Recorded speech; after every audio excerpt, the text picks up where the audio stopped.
Assalamu alaikum everyone. How are you all? Hope you all are fit and fine. I'm also fine by the grace of Almighty and welcome to the guide of perfect English for once again. আজকে আমরা শিখব টেন্সের দ্বিতীয় class.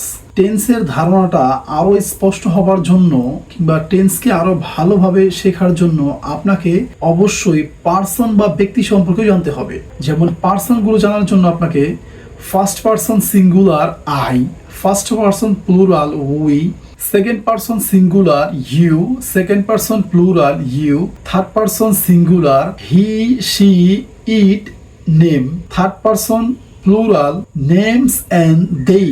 Tense জানার জন্য আপনাকে অবশ্যই subject বা কর্তা সম্পর্কে ধারণা রাখতে হবে, আর সেজন্য আজকে আমরা শিখব সাবজেক্ট বা কর্তা।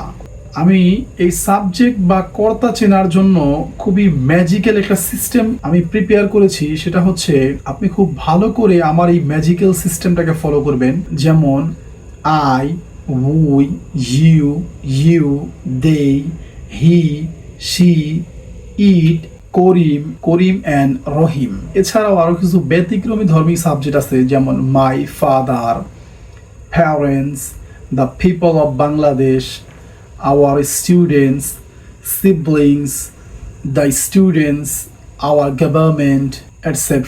That's all for today. Thanks a bunch for watching this video to improve your spoken English. See you soon in the next class on some important topics of tense.